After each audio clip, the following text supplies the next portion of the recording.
habíamos adelantado, tenemos ahora a la ex vicepresidenta del Perú, Mercedes Arauz. Ella es economista. Vamos a hablar de economía, también de cuestiones políticas, así que muy buenas noches. Gracias por estar en este diálogo abierto. Muchísimas gracias, Maite, por la invitación también. Bueno, un poco para empezar en los temas políticos, esta situación particular que se está dando entre la tensión o la relación entre el Ejecutivo, en este caso la presidenta Boluarte, y las Fuerzas Armadas, ¿qué comentario le puede generar? Bueno, yo creo que la presidenta está muy mal asesorada y quizás porque tiene temor, me imagino, ¿no?, de un juicio político posterior a su mandato, ¿no? Más que político, un juicio penal, haya argumentado algo tan torpe como decir de que no tiene comando, ¿no? Ella es la jefa suprema de las Fuerzas Armadas y tiene que tener un liderazgo. Y hay una responsabilidad política que es ineludible, ¿no?, de ella y los ministros correspondientes de Defensa e Interior de su momento, ¿no? Porque los casos, es claro, hay que ser investigados. Es cierto lo que ella dice de que cada Fuerza Armada y las Fuerzas Armadas y la policía tienen sus propias normas de comportamiento, pero la dirección política, no hay duda, es de la Presidenta de la República, no hay nadie más, es su función, ¿no? Claro, ¿usted cree que debido a la forma en que ha llegado al poder, que ha sido una situación abrupta, todavía se está produciendo una curva de aprendizaje en la presidenta respecto de justamente cómo manejar este tipo de mensajes? Bueno, pero es abogada, no es tampoco una persona que ha estado también en la función pública antes, en la RENIC, ciertamente no en un alto cargo, pero sí conoce, ¿no? Entonces, hay temas que son fundamentales. El presidente de la República, la presidenta de la República cumplen esa función de tener el comando real de toda la actividad. No digo que ella ha dado una orden, Claro. ¿ya? Yo estoy convencida de que ella no ha dado ninguna orden de atacar a las personas, estoy segura que no ha sido así. Pero lo que es, sí tendría que haber tenido un mayor control, conocer un poco más de lo que estaba sucediendo para poder evitar los temas y no dejarlo solamente a las Fuerzas Armadas o a los comandos operativos. Eso ya dice algo de no haber cumplido su función, en todo caso, en el peor de los casos, ¿no? Ahora, usted ha sido vicepresidenta del Perú y tenemos una presidenta mujer. ¿Cómo analiza la situación respecto de justamente que el destino le ha tocado a la señora Boluarte conducir el país? ¿Usted cree que estamos en una mejor situación respecto a lo que pasó con el señor Castillo? Bueno, definitivamente sí.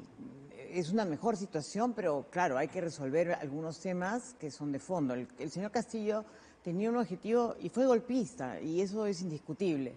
Hizo un golpe de Estado, evidentemente no fue exitoso en su proceder, pero lo hizo. O sea, tenía actitudes autoritarias, generó mucha división, mucha polarización en la sociedad, y eso ha hecho mucho daño y, bueno, ha generado también parte del problema real político que vivimos después de la violencia. Ahora creo que le falta un poquito, faltan algunas cosas. Yo creo que tener un mensaje más claro de cuál es el rumbo que va a seguir el país a partir de su mandato, ¿no? O sea, ¿cuál es la gran orientación? ¿Cuál es la gran promesa del gobierno de la señora Boluarte? Hay una oportunidad de oro que creo que la mencionó hoy día el ministro de Economía, que fue el tema del acceso a la OCDE, porque eso suena como marciano, para decirlo de alguna manera, pero es la propuesta de hacer mejoras de política pública para justamente atender a las personas que sienten que están siendo excluidas. Y para eso necesitamos tener una mirada de desarrollo de territorio, por ejemplo, de cómo podemos mejorar la gestión en los territorios, cómo podemos mejorar los desarrollos productivos de cada comunidad para que se integren a los mercados de una manera completa y tengan más ingresos y tengan una mejor calidad de vida. Son tipos de promesas que van a lo concreto y que implican, pues, movilizar el Estado en esa dirección. Pero no hay ninguna promesa clara. Y luego el otro tema que a mí sí me preocupa, estos cuestionamientos que han salido de varios funcionarios públicos, ministros, viceministros, que la prensa los ha señalado, no los señalo yo, no los conozco, estos funcionarios, pero que aparentemente no cumplen con los requisitos o tienen problemas de cuestionamientos éticos en su accionar público previo, o algunos casos hasta de corrupción que han sido denunciados por la prensa. Entonces, esos filtros son sumamente importantes para ella, porque ella está haciendo juramentar a todos sus ministros como una lucha frontal contra la corrupción, ¿no? Y creo que si esa es parte de su promesa, tiene que asegurarse que todo aquel que pase hacer esa juramentación, no venga pues con una historia oscura que le haga daño, ¿no? Ahora, respecto de la OCDE, que es un tema que en verdad, y vamos a ser honestos, dentro de tantos temas que se han manejado en los últimos meses, casi que lo vemos lejanísimo. Y adicionalmente con todo lo que nos ha pasado, decimos, bueno, ¿de verdad nos merecemos entrar a la OCDE? ¿Nos merecemos entrar a la OCDE? A ver, no es un tema merecimiento. O sea, hemos hecho, antes sí se hizo mucho trabajo para lograr llegar ahí, pero es más allá de un merecimiento. Es un compromiso de asociarnos a un grupo de países que tienen buenas prácticas en políticas públicas para el bienestar de sus poblaciones. Pueden ser gobiernos de derecha o de izquierda, eso es no importa, cada uno con sus sesgos, pero lo que sí tienen son una mirada de, primero, respeto a los derechos humanos, a los principios democráticos, a la libertad individual, y el segundo tema, que creo que es sumamente relevante, pues son tres, pero el segundo tema, que es el tema de una economía social de mercado, que sea inclusiva y sostenible, y tercero, el que tenga una preocupación real por el desarrollo social.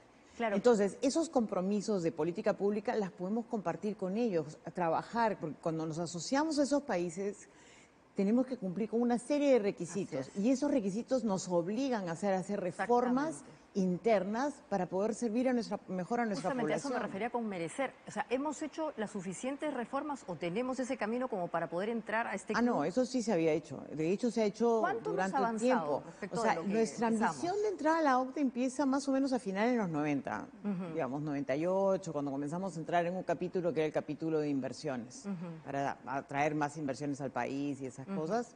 Entramos a participar, fuimos ya miembros plenos de ese capítulo, de ese comité, en la época de Alan García.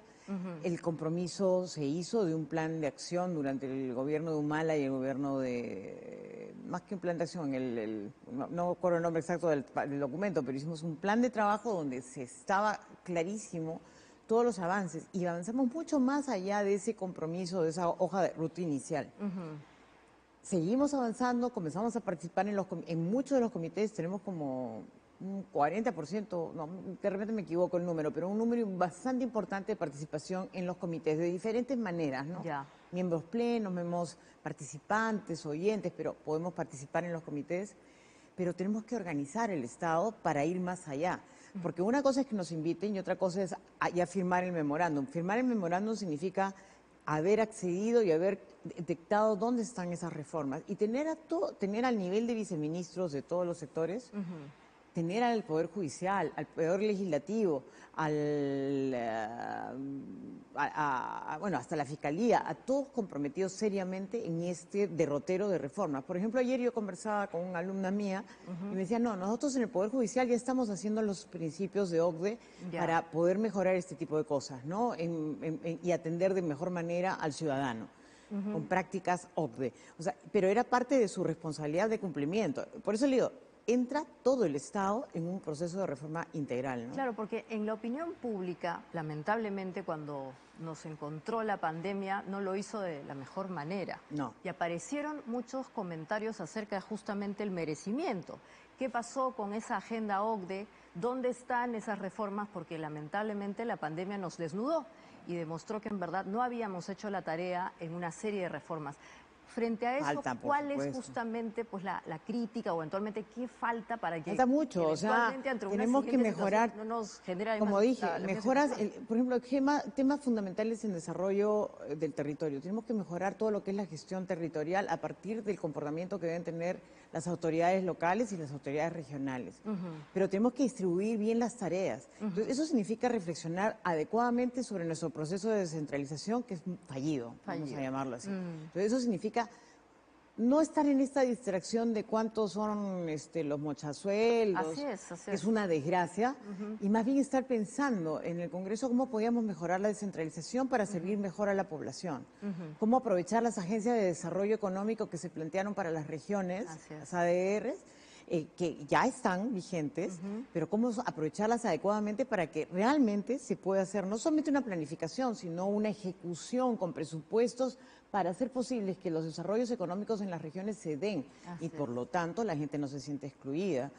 ¿Cómo mejoramos hasta el tema de las estadísticas públicas. Nosotros tenemos una institución buena como la INEI, pero que ha perdido su ritmo y había una importante cooperación con la INEI para mejorar todo lo que es estadísticas que nos pueden decir dónde están las brechas que tenemos que cubrir de alimentación, de problemas de desnutrición crónica, Claro. o problemas de salud pública, o problemas más concretos, inclusive el tema de género, por ejemplo, tema de niñas embarazadas o... Lo que no se mide no mejora, ¿no? Exactamente, Necesitamos algún ¿dónde tenemos que indicador donde atender? tenemos que meterle Y los si el recursos. INEI tuviera mejores capacidades para mejorar su estadística, podríamos estar teniendo, de hecho ahorita están haciendo un censo nacional para ver, hacer la matriz insumo-producto, pues esas capacidades mejoradas ayudarían al decisor de política pública a tener mejores herramientas y saber a quién atendemos Claro. adecuadamente. Yo la escucho y pareciese que es simple la cuestión, porque No, no, entrar a no. la OCDE implica que hay una serie de reformas que simplemente habría que implementar, adaptar y, bueno, en Y el aprender escenario que de no las hay mejores rumbo, prácticas que hay. aprender a traerlas. Claro, porque ellos, lo bueno es que hay experiencias previas de esos países. Por ejemplo, ya en el Perú ya se está implementando una muy buena experiencia previa de los países OCDE, que es esta evaluación de impacto regulatorio. Ya. O sea, mirar qué hace una ley, ¿es buena o, no, o mala? No la estamos haciendo en el Congreso, la estamos haciendo en el Ejecutivo. Ya se está implementando, ver cuáles son los impactos que tienen, y claro, deben ir un poquito más profundos sus impactos económicos y sociales. ¿No? Pero estaban avanzando. Ya la Secretaría de Gestión Pública en la PCM ha puesto las reglas, ha puesto documentos, prácticas, ejemplos, y los ministerios lo están haciendo. Según su conocimiento y obviamente también el involucramiento que tiene con el tema, ¿cuándo podría estar el Perú ingresando a este club? Si el Es un club, gobierno, en verdad, de países desarrollados, en verdad nos pondría hay de todo, ¿no? en la vanguardia, ¿no? Pero ¿cuándo Sí. podríamos soñar con eso? Yo creo que si lo vamos a hacer ahorita, en 5 años podríamos estar, pero eso implica un real compromiso de todas las autoridades, como digo, del Poder Judicial, lo están haciendo, del Poder Ejecutivo y del Poder Legislativo en pleno, o sea, todos comprometidos en la mejora de la gestión. Entonces, por ejemplo, esta cosa que le cuento del impacto regulatorio, yo hice una propuesta de ley para meterlo eso en el Congreso, para que no salgan leyes como las que hemos visto ahora, de una propuesta para controlar el mercado a los comerciantes de huevos duros, ¿no? O sea, Sí. ya llegamos a un tema Claro. del absurdo, ¿no? ¿Que esto es mejor que el análisis costo-beneficio que Es se más hacen a allá. las normas? Ah, claro, porque el análisis costo-beneficio, que lo hacen muy mal, pero Ya. básicamente están viendo el impacto en el presupuesto público, ¿no? Para ver si hay un costo, cuánto Es lo que se cuesta. hace hoy, Hoy, ¿cierto? si es que lo hacen, ¿no? Ya. No, esto va más allá. Esto es saber decir, ¿realmente impacta favorablemente al aumento del bienestar de la población? Esta norma va a ayudar a que haya más empleo, por ejemplo, y que no reduzca el empleo. ¿Esto va a aumentar la competencia en los mercados y por lo tanto nos puede ayudar a bajar los precios en los mercados o lo va a encarecer? O sea, ese es el tipo de preguntas que son mucho más técnicas, pero que implican pues un trabajo más pensante. Claro. Más profundo, con más consulta, porque sí, las leyes tienen que llevarse, no se tienen que hacer de un día para otro, tienen que ser hechas con una capacidad de consulta para ver los posibles impactos que a veces uno al redactar un proceso, No, un proyecto no de tiene ley en no la tiene que mente. captar todo. Así Y es. ver si eso va a tener un impacto.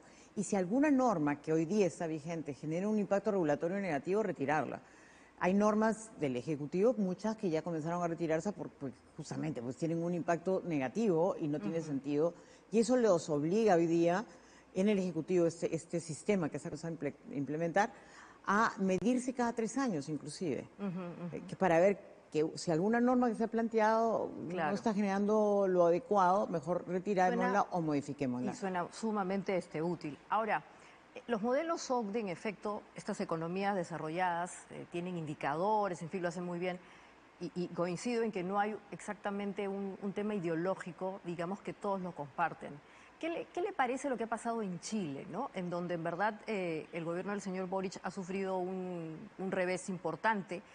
Es un gobierno de izquierda que además propone medidas económicas particulares, mayor intervención del Estado, en fin. Se habla de una empresa de litio que iba a ser pública, ahora no se sabe qué va a pasar.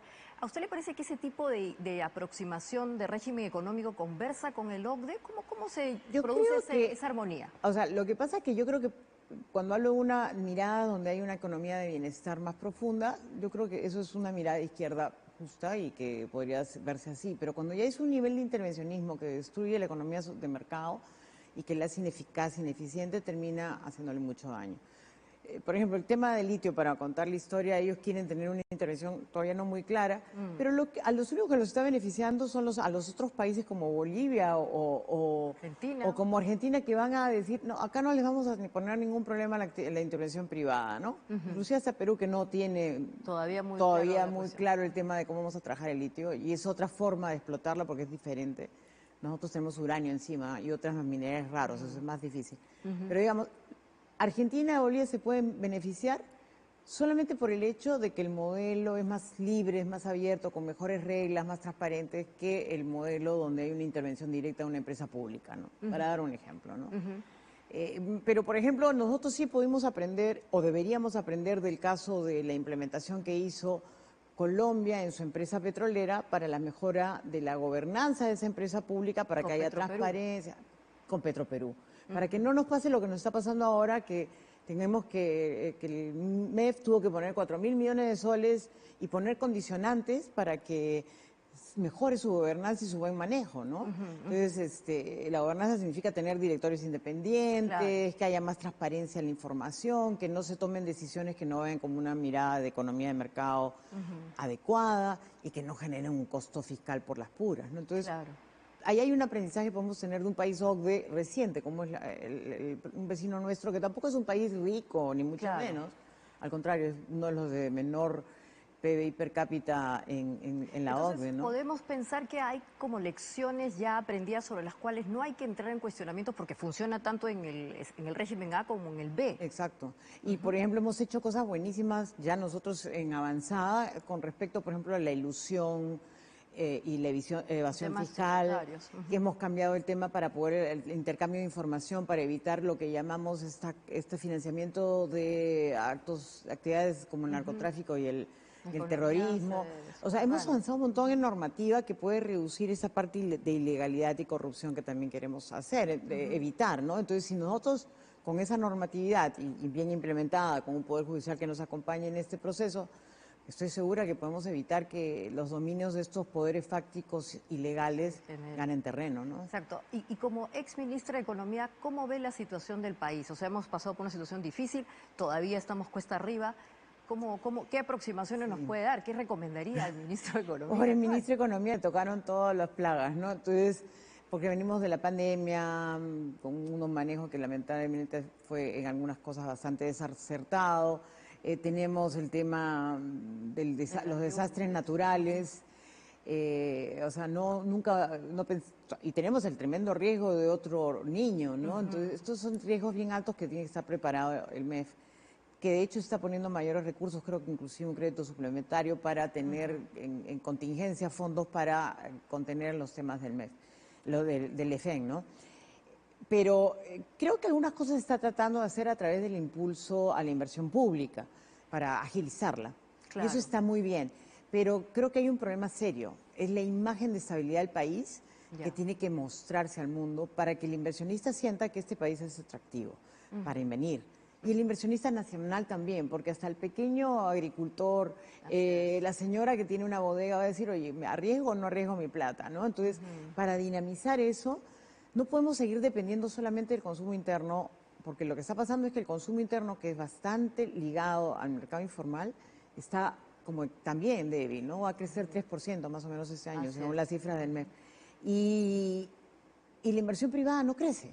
Entonces, eso no está bien. La inversión privada es la que tiene el mayor, voy a hablar como economista, multiplicador del PBI. La inversión privada te puede hacer crecer mucho más que lo que puede lograr la inversión pública, que apenas es 2% de crecimiento del PBI. Entonces, tenemos que hacer un impulso fuerte para hacer que el inversionista sienta otra vez confianza en nuestro país. Yo creo que si se muestra una cara buena de nuestro país, la cara real de un país de gente muy trabajadora, que no está viviendo en una conflictividad social permanente como la que hemos visto. Ojalá volvamos a tener espacios de diálogo y bajar la tensión. Y resolvemos adecuadamente con un Estado de Derecho que dé tranquilidad también a los inversionistas. Eso va a ser un gran impulso al crecimiento económico que volverá a generar empleo. El crecimiento económico nos vuelve a generar empleo y desarrollo, ¿no? Así es. todas las medidas que se están dando ahora en el Ministerio de Economía son digamos, de rescate, oxígeno. Pero ¿cuáles son las reformas en verdad importantes que pueden ayudar a que el Perú en verdad crezca más de esos porcentajes que en verdad son insuficientes? Sí, 2% es muy no vamos poquito, a poder ¿no? llegar más que en 30 años a lo que queremos ser. Claro, o sea, crecer a menos, o sea, a menos del 5, 4 o 5% no es una inútil. buena idea, porque el Perú crece más o menos poblacionalmente alrededor de 1,8% en población, es decir, no generamos empleo nuevo. Y tenemos que generar empleo nuevo para esa PEA que se incorpora al mercado, ¿no? Entonces tenemos que hacer varias reformas y una de las más importantes es mirar los diferentes aspectos que hacen que sea este país una economía tan informal. Porque la informalidad, si bien nos puede generar una especie de colchón de soporte temporal cuando hay algunas crisis, menos una crisis en el encierro como en la pandemia, que ahí fue donde nos desnudó más, la informalidad lo único que nos genera es gente muy vulnerable. Sacamos gente de la pobreza, y eso lo ha hecho el estudio del Banco Mundial, ¿no? Así es. Hemos sacado gente de la pobreza, pero hay de esa población, hay como, digamos, si hay 30% de personas en pobreza, 3 personas, 4 más, ya posiblemente podrían caer en pobreza porque son vulnerables. Para ello necesitamos generar trabajo. Pero trabajo formal, con seguridad social, con servicios básicos como agua, saneamiento, electricidad, vivienda e internet, para que no nos pase lo que nos pasó durante la pandemia. Entonces tenemos que focalizarnos en la informalidad como un fenómeno que no es gratuito, es un fenómeno que tiene que resolverse. Y bueno, todo lo que lo acompaña, ¿no? Un sistema legal, como un Estado de Derecho que les dé garantías a los ciudadanos de que su actividad privada, por más chiquita que sea, esté protegida y está bien asegurada, ¿no? Muchísimas gracias por esta charla, este diálogo abierto es interesante. Gracias. Lo de la OCDE es un tema pendiente, parece tan lejano, pero hay que empezar a trabajar, desde ahora. Muchas gracias otra vez. Y bueno, con ustedes vamos a hablar después del corte comercial.